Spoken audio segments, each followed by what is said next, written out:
Indeed, we need to be united so this country, this continent, this world will move forward. Welcome to another edition of the Night Talk, the late evening interactive show which highlights issues in the news and trending events in Maryland County, Liberia, and the rest of our one world. Tonight, we highlight again the issue of, I would say, now-day Liberia, the way people think and how it's affecting the country. On the line from the USA, we expect to have Dr. Joseph Gbaba, the Executive Director of the DATI Artist Theatre Incorporated. And they're into peace building and networking in Liberia through dramas and, of course, talk shows. Stay tuned to the Night Talk. So stay tuned. We will be right back with that interview.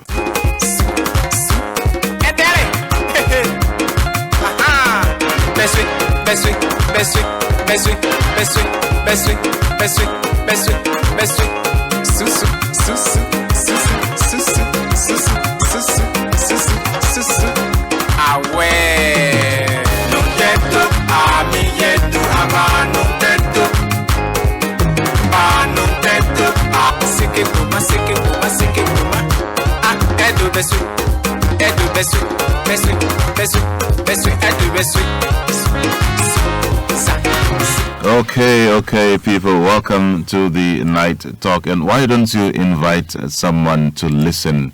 Well, as we told you earlier, Dr. Joseph Gbaba is the Executive Director of the DATI Artist Theatre Incorporated.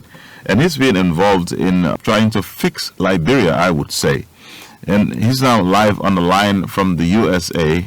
Let's welcome our guest. Doc, it's a pleasure having you on Radio Phoenix Night Talk. Oh, thank you so much. I'm very happy to be your guest for the night. Okay. Now, people have been hearing you, and we've received at least some calls, during your programs, which were rebroadcast. Firstly, let's talk a bit about the DATI Artists Theatre Incorporated. Where did that idea come from? The idea actually began when I was in high school. I was a senior student in high school at Carroll High. At that time, Carroll High was located on the lower range of Mount Nimba, called Grassfield, Yekepa. And during that time, one evening, while I was asleep, I heard a strange voice call my name, Joseph, in a whisper.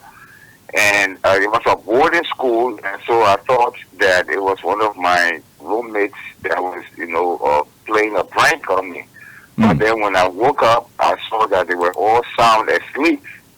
And so it was kind of very strange. But however, I went back to sleep. And then a few minutes later again, I heard the whispering sound, calling my name, Joseph, like that. And when I woke up again, there was no one awake at that time because it was, during the deadly hours of the morning.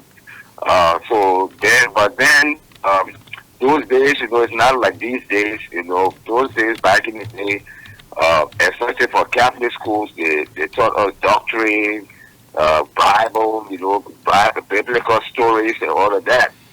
And when that happened the second time, my mind immediately ran to the story about Samuel and the high priest Eli.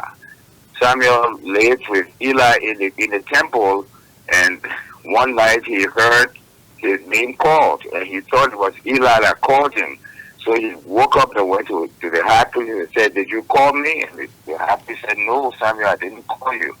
So he went back to sleep, and then he heard his name again and went back to the high priest. So the high priest told him, "Samuel, the next time you hear your name called, say, 'Here I am, Lord.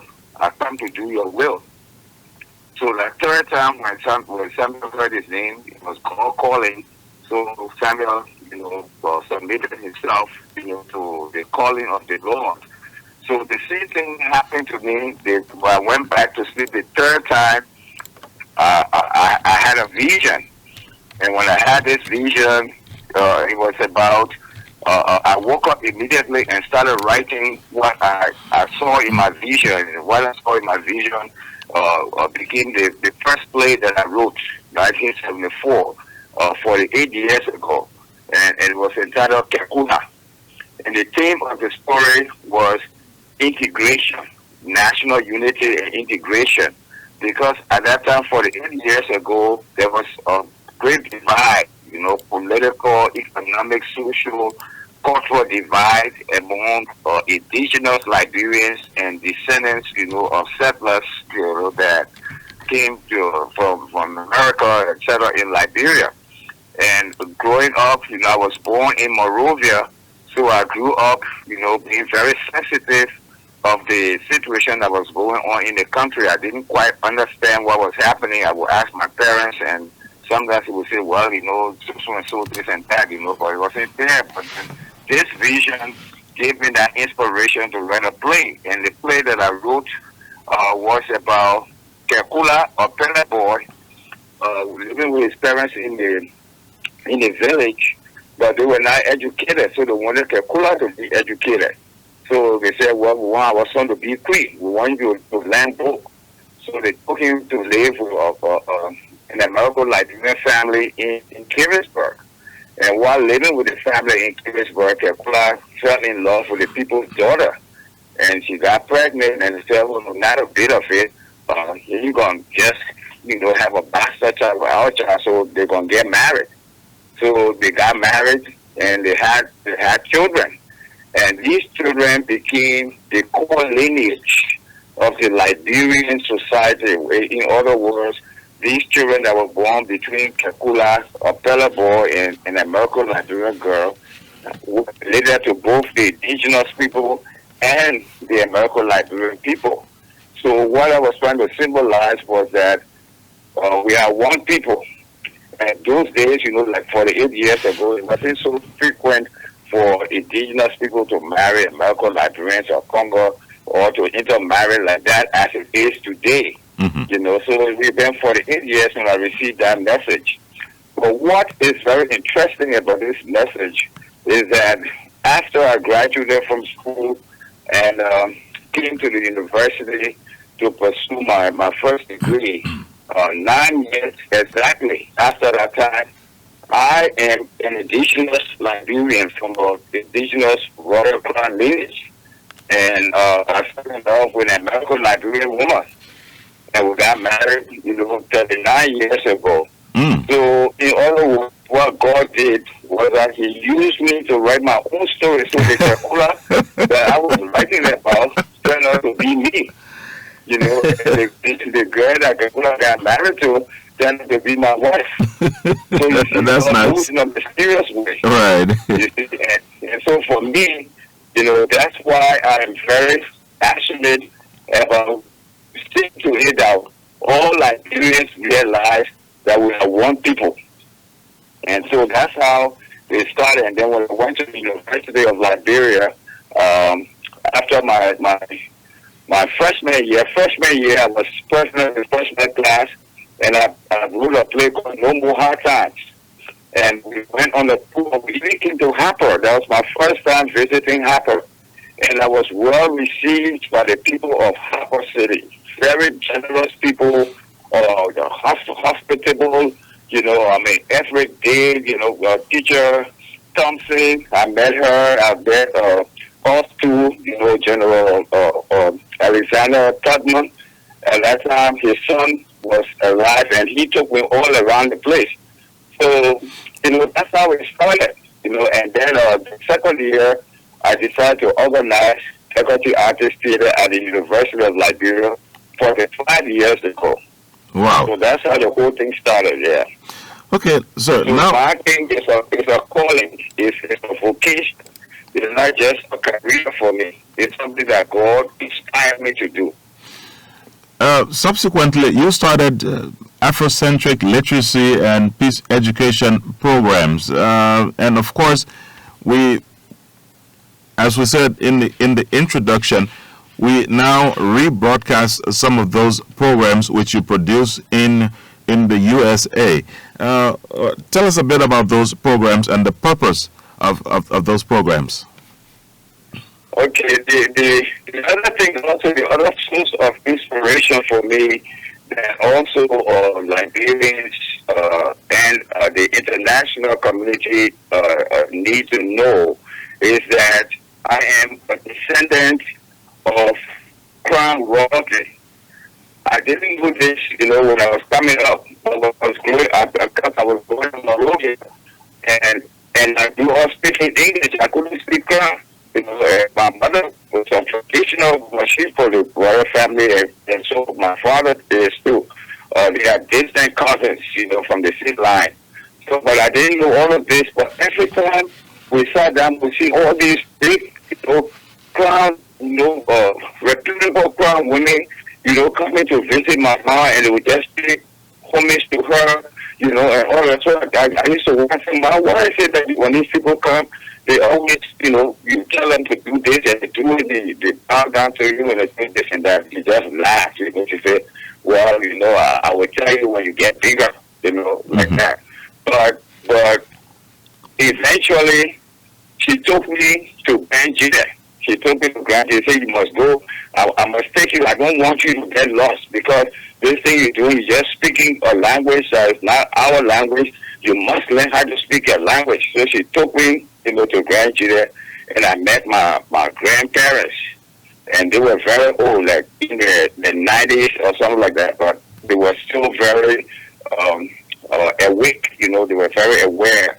And they started telling me all the stories, and tradition they gave me. I wrote it down. So like right now, I can I can go for about maybe 19 generations back to tell you the names of, who my great ancestors are, all of that, because when they narrated the story to me, I wrote it down because that's one of the things that is affecting our history and culture. African traditions and history are oral. They're not written.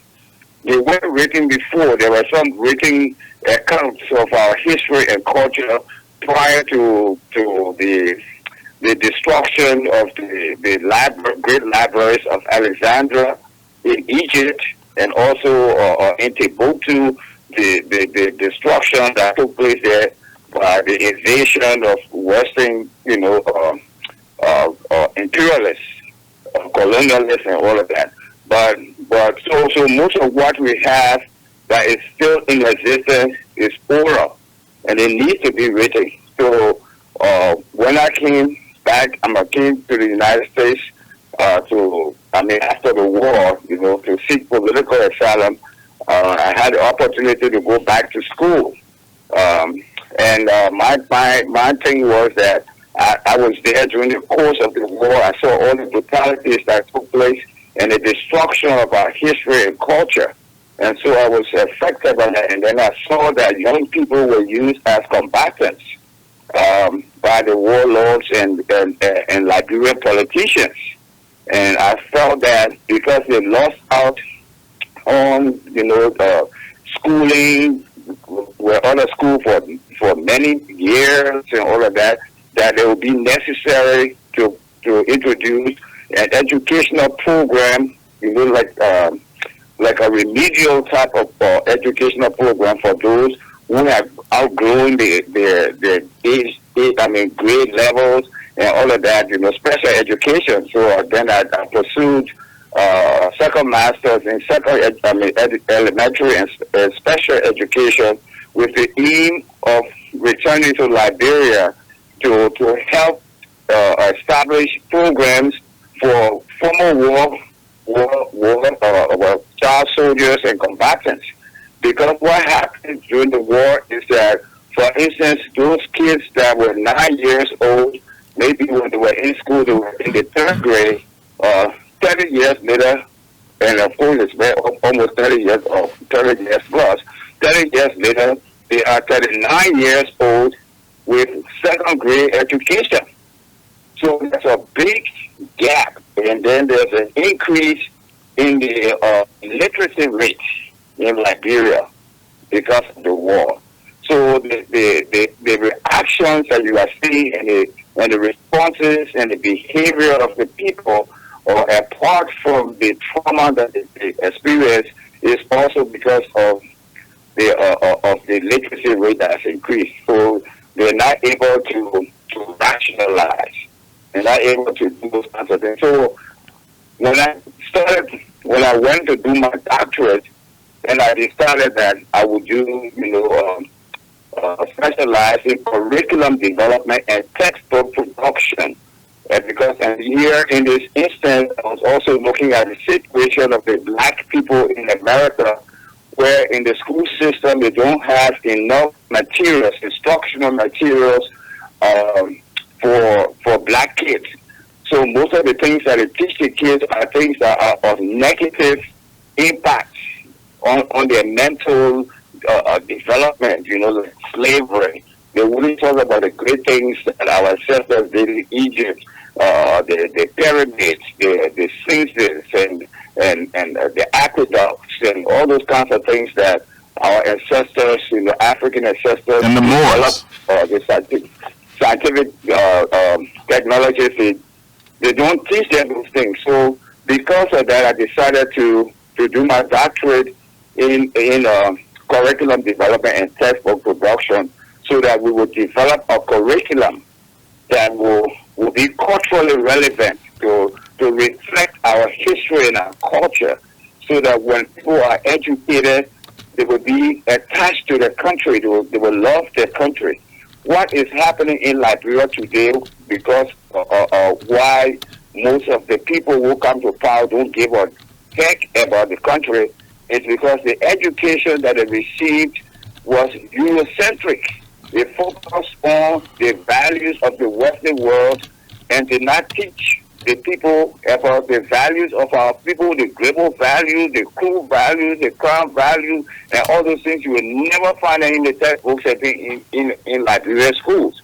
So what I did is something that we can use in Liberia to begin to teach the young people about their history and culture. When someone is educated, it does not mean that you must speak the English language like the white man for people to think you are educated and yet be ignorant of the history of your people. You don't know where you come from. You don't know how to speak the language. Most of the children that I'm working with, the college students from Tubman University, for University of Liberia, and other colleges, when I ask them to speak the traditional vernacular, they tell me, "Oh, Prof, I don't know that thing." Oh. How can you refer to your language that God gave you as that thing? As a thing. So that's what the Afrocentric literacy and education is all about. Hopefully that when I have the opportunity to come back to Liberia, that the focus will be on about ourselves, who we are. Now, Doc, let's come back. We're going to come to the education aspect and the issue of people not knowing their history and whatnot. That's a serious issue, and I wholeheartedly agree with you. But let's come to the current day status of our country, Liberia. Today, we see, and as you rightly said earlier, a total breakdown of the very fabrics of every societal ethics and just everything in Liberia was affected by the civil war. Today people vote based on tribalism. It's like the old Congo country hate is reopening. There are some unscrupulous politicians who exploit the ignorance and gullibility of these people who are in majority. What can be done about this to save Liberia and maybe restore the country to its past glory? That's a good question. First of all, I must make it clear to all Liberians who are listening today that when two or more individuals gather together, there will always be cultural differences. You and your wife come from a different background. You come from a different background. Mm-hmm. In order for you and your wife to live peacefully in the home, you will have to make some amendments. You will have to make some, consensus. You have to build, consensus building. That will be, honey, I don't like this thing here that you're doing. And you will say, okay, I'm sorry, I will not do it. And then she will say, oh, well, I don't like this either. Say, okay, I'm sorry, I will not do it. And you got to come to an agreement to those things that are acceptable to you and to her. It's the same thing with human beings. In the first place, prior to the establishment of the First Republic, when I say the First Republic, meaning the 1847 Constitution and the establishment of the Declaration of Independence, prior to that time, as I told you earlier, I'm a descendant, of traditional, crown kings. So prior to that time, our ancestors lived under a monarchical form of government, not a democratic republican form of government. I want people to understand this very keenly because this is the root of our Liberian crisis. So the traditional people for thousands of years under the pharaohs, under the kings, the emperors, and all of that, they were used to a monarchy form of government where the king was either an absolute monarch, meaning he had absolute power. The king was the judge. The king was the chief executive. The king was the lawmaker. He was everything. The Western form of government separates the powers. Three separately established in a republic. The reason why Liberia is called a republic is because our governmental system has three separate or equal branches of government: the executive, the legislative, and the judiciary. So you can see now where the confusion is. So the bulk of the people of Liberia are used to the monarchical form of government where they have kings. They have global kings, they have crown kings, they have pellet kings, they have cool kings. So now you're telling them, so for the settlers to even establish the Republic of Liberia, they had to find a way to disempower powerful Liberian kings or traditional kings and left on the ground. And that took some time for that to even happen. So the concept, the governmental concept, first of all, that was introduced in 1847 was strange to the majority of the people. When Liberia declared her independence in 1847, there were only three counties: Masurano, Gbaba, and Flino. There were only three counties. So the landscape of Liberia was just along the coastal line from Masurano to Flino. That was Liberia. And then for the 5 miles inland or away from the coast was also Liberia. So that was a small strip of land. So any group of people living outside of those territories, the global people at that time, the Kru people in Grand Kru, or the global people in Grand Jide, the Nema people, all the people in the hinterland, they were not Liberian citizens. They were not Liberian citizens at that time in 1847. They were not Liberian citizens. They were gradually from around 1904 and things were out of battle and started expanding the political power of Monrovia into the hinterland, and they started establishing provinces and all of that. So the governmental system that was introduced was strange.